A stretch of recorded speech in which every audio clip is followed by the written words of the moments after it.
Muy buenos días, tardes y noches a todos. Bienvenidos a este bloque de historia contemporánea. Hoy vamos a analizar el antiguo régimen, un sistema que sirve de base para entender por qué el mundo moderno es como es. A menudo estudiamos las revoluciones como la industrial o la francesa como eventos aislados, pero para comprender el cambio estructural de los siglos XVIII y XIX hay que dominar primero el modelo previo. Hoy vamos a desglosar este sistema desde tres ejes o características. En primer lugar, la economía agraria, en segundo lugar, la sociedad estamental y en tercer lugar y por último, el absolutismo. El objetivo es que al final de este vídeo entendáis no solo cómo funcionaba Europa, sino qué contradicciones internas provocaron su colapso. Empecemos por el principio. ¿Qué es exactamente el antiguo régimen? Lo primero que debemos precisar es que este concepto surge como una denominación posterior. Curiosamente, el término no lo inventaron quienes vivían en él, sino que lo acuñaron los revolucionarios franceses de 1789 tras el estallido de la Revolución. Lo usaron de forma un poco despectiva para referirse a todo lo anterior, al sistema que querían dejar atrás. Para ellos era fundamental ponerle nombre a aquello que estaban derribando, para poder diferenciarlo claramente de la nueva era que estaban construyendo. Podríamos definirlo como el conjunto de rasgos sociales, económicos y políticos que predominaron en Europa entre los siglos XVI y XVIII. Cronológicamente, este sistema abarca desde la consolidación del Estado moderno hasta las revoluciones liberales del siglo XIX.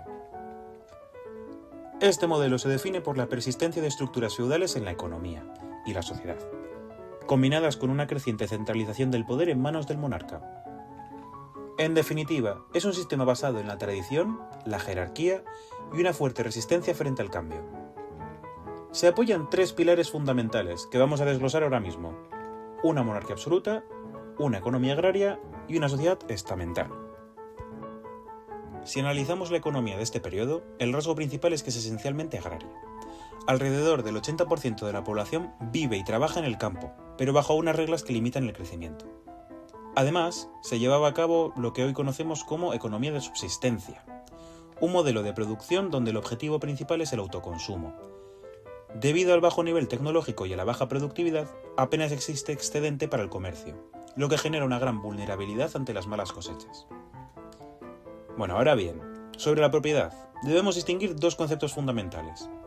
En primer lugar, la propiedad vinculada, que consiste en que la tierra no es un bien de libre mercado. Está sujeta al régimen del mayorazgo en la nobleza o a las manos muertas en la iglesia. Esto significa que los bienes están amortizados, no se pueden vender, dividir ni embargar, permaneciendo siempre en las mismas manos por herencia o institución. Y por otro lado, el otro término, régimen señorial. Es el marco jurídico que regula la relación entre los campesinos y los señores. El señor no es solo un dueño de tierras, ejerce funciones de justicia y gobierno en su territorio. El campesino debe pagar impuestos en especie y trabajo, además del diezmo eclesiástico, que es la entrega obligatoria de la 10ª parte de la producción a la iglesia. En las ciudades, la economía tampoco es libre. La producción artesanal está rígidamente controlada por los gremios. Estas corporaciones regulan el acceso al oficio, los precios y la calidad, impidiendo cualquier tipo de innovación o competencia económica. A diferencia de nuestra sociedad actual, basada en la igualdad ante la ley, el antiguo régimen se organiza en una sociedad estamental. Pero ahora bien, ¿qué es estamento? Un estamento es un grupo social cerrado al que se pertenece por nacimiento. Se diferencia de la clase social en que el estatus no lo da el dinero, sino el reconocimiento jurídico y el linaje. La división de estos estamentos es tripartita, es decir, en tres partes, y desigual. En primer lugar tenemos los privilegiados, formados por la nobleza y el clero. Son la minoría rectora, poseen privilegios fiscales, es decir, no pagan impuestos directos, y privilegios jurídicos, tienen sus propias leyes y tribunales. Ocupan los altos cargos en la administración y el ejército. Y por otro lado tenemos a los no privilegiados, formados enteramente por el tercer estado. Este es un grupo heterogéneo que sostiene el sistema. Incluye a campesinos, clases populares urbanas y a la burguesía. Y he aquí un punto importante para el examen, un punto clave. La burguesía es el grupo que dinamiza la economía, tiene educación y dinero, pero carece de derechos políticos y estatus social. Esta contradicción, tener el poder económico pero ser legalmente inferior, es lo que genera la tensión que más adelante en la historia romperá el sistema. En el terreno político, el sistema culmina en el absolutismo. El monarca posee la soberanía absoluta. Él es la fuente de ley, el jefe del ejecutivo y la máxima autoridad judicial. Este poder se justifica mediante la teoría del derecho divino, defendida por autores como Bossuet. Se sostenía que el poder del rey emanaba directamente de Dios, por lo que el monarca no era responsable de sus actos ante sus súbditos, sino solo ante la divinidad. En este modelo no existen ciudadanos, sino súbditos, cuya obligación es la obediencia. No obstante, existieron excepciones como el Parlamento británico, donde tras las revoluciones del siglo XVII se estableció que la ley estaba por encima del rey, y que éste debía contar con el Parlamento para gobernar. Este modelo sería la referencia para los reformadores posteriores. El antiguo régimen entra en crisis en el siglo XVIII, debido a la Ilustración. Este movimiento intelectual aplica la crítica racional a las estructuras vigentes. Podemos definir la Ilustración como movimiento intelectual y cultural europeo del siglo XVIII, que buscaba transformar las estructuras del antiguo régimen a través del uso de la razón.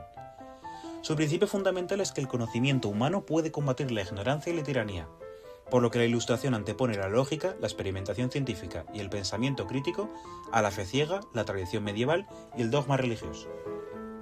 Los ilustrados introducen conceptos revolucionarios, tales como la división de poderes del filósofo francés Montesquieu, que consiste en que el poder legislativo, ejecutivo y judicial deben estar en instituciones separadas para evitar el despotismo. Además de la soberanía nacional de Rousseau, que consiste en que el poder reside en la nación, el conjunto de ciudadanos, y no en el rey. El gobernante es solo un mandatario del pueblo. Y también la fisiocracia y el liberalismo. Aquí se empieza a defender que la economía debe basarse en la libertad de mercado y la propiedad privada, chocando frontalmente con los gremios y las tierras vinculadas. En un próximo vídeo ya veremos más a fondo qué quieren decir estos términos de fisiocracia y liberalismo. Bueno, para concluir, recordad los tres ejes del cambio. En primer lugar, en lo político, el paso del absolutismo a la soberanía nacional y la división de poderes. En lo social, el fin de los estamentos para dar paso a la igualdad jurídica. Y ya por último, en lo económico, la transición de una economía agraria protegida hacia el capitalismo industrial. Entender este sistema es fundamental para comprender por qué el siglo XIX fue un siglo de constantes conflictos entre lo viejo y lo nuevo. Espero que este análisis os haya ayudado a estructurar vuestros apuntes con rigor y claridad. Bueno, ya estaría. Si tenéis dudas sobre términos como manos muertas o sobre el sistema parlamentario británico, dejadlas en los comentarios. Nos vemos en la próxima clase. Chao.